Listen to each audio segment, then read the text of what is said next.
300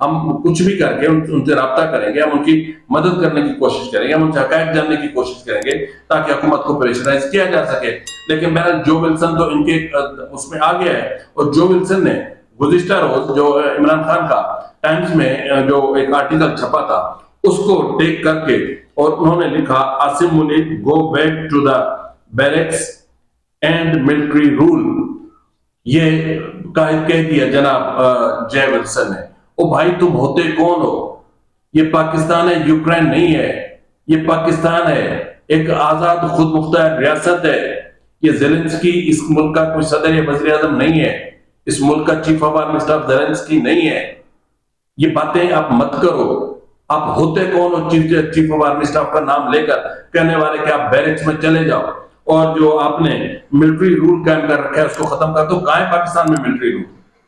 کہاں پر ہے؟ پارلیمان اپنا کام کر رہی ہے, سینٹ اپنا کام کر رہی ہے, اس کے علاوہ صوبائی اسمبلیاں اپنا کام کر رہی ہیں. پورا ایک جو ڈیموکریٹک پارلیمانی سسٹم ہوتا ہے وہ ورکنگ ہے. یہاں پر لوکل گورنمنٹ سسٹم کام کر رہا ہے. ہاں البتہ پنجاب کے علاوہ وہ اپنی جگہ پر کام کر رہا ہے, تو پورا سسٹم کام کر رہا ہے.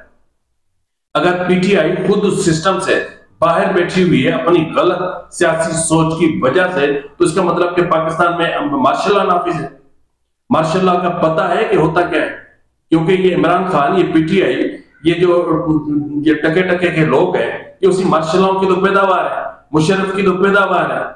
جنرل حمید گل کی تو پیداوار ہے, جنرل پاشا, جنرل ظہیر اسلام, general Kayani, general Raheel Sharif, general Bajwa, general فیض, کس کا نام لیں, عدلیہ میں کس کا نام لیں, جسٹس گلزار کا لیں, ثاقب کا لیں, جسٹس افتخار کا لیں, بندیال کا لیں, کس کا نام لیں. تو ظاہر ہے کہ جن کے پاس اپنی سپورٹ نہیں ہے, جو ہمیشہ دوسروں کے کاندھوں پر بیٹھ کر آئے ہیں پاور میں آنے کی انہوں نے کوشش کی ہے, تو یقیناً آج جب ان کے پاس کچھ نہیں ہے اور ان کو سیاست بھی سمجھ میں نہیں آ رہی اور ان کی پارٹی بھی وکلا کے ہاتھوں ہائیجیک ہو چکی ہے, تو یقیناً ان کو تکلیف ہو رہی ہوگی. تو بہرحال جب ان سے ثبوت مانگے جاتے ہیں وہاں پر, تو ان کے ہاتھوں میں کچھ نہیں ہوتا. یا تو اے آئی جنریٹڈ کچھ چیزیں ہوتی ہیں وہ وہاں پر شو کرتے ہیں, اور ظاہر ہے کہ وہ امریکنز ہیں, وہ ہم سے بہتر اے آئی کو جانتے ہیں کہ اے آئی سے کون سی چیزیں کس طرح جنریٹ ہوتی ہیں اور ان کے اثرات کیا ہوتے ہیں, وہ ہم سے بہتر جانتے ہیں. تو وہ ان کو ریجیکٹ کر دیتے ہیں. تو اس وقت بھی آسے اپنا یہ سابق صدر عارف الوی اس وقت واشنگٹن میں نہیں ہے, وہاں سے نکل چکا ہے, کیونکہ ان کو پتا ہے کہ واشنگٹن میں ان کی دال نہیں گلنے والی. وہاں تو بار بار ثبوت مانگے جاتے ہیں, ثبوت ان کے پاس ہے نہیں. لیکن عارف الوی کے لیے پاکستان میں بھی بہت کچھ ہے, پاکستان میں آنے تو دیں. اب عمران خان کے بعد ایک اور جو بڑا اسیر ہوگا پاکستان کے جیلوں میں وہ ڈاکٹر عارف الوی ہوگا, کیونکہ میرے حساب سے تو ڈاکٹر عارف الوی آرٹیکل 6 کے مرتکب ہو چکے. آگے مرضی ہے ریاست کی کہ وہ ان کو کس طرح ٹریٹ کرتے ہیں, لیکن جس طرح انہوں نے امریکہ میں جا کر پاکستان کی بدنامی کی ہے, پاکستان کی عدلیہ, پاکستان کے جو اسٹیبلشمنٹ, پاکستان کی سول جو ایک ہمارا سسٹم ہے اس پر, پارلیمانی سسٹم پر, تو اس کے بعد میرے خیال میں کہ ایک سابق صدر کو زبان سنبھال کر بات کرنی چاہیے تھی. فی الوقت کے لیے اتنا ہی, ملتے گئے پروگرام میں, تب تک اجازت دیجیے. فی امان اللہ.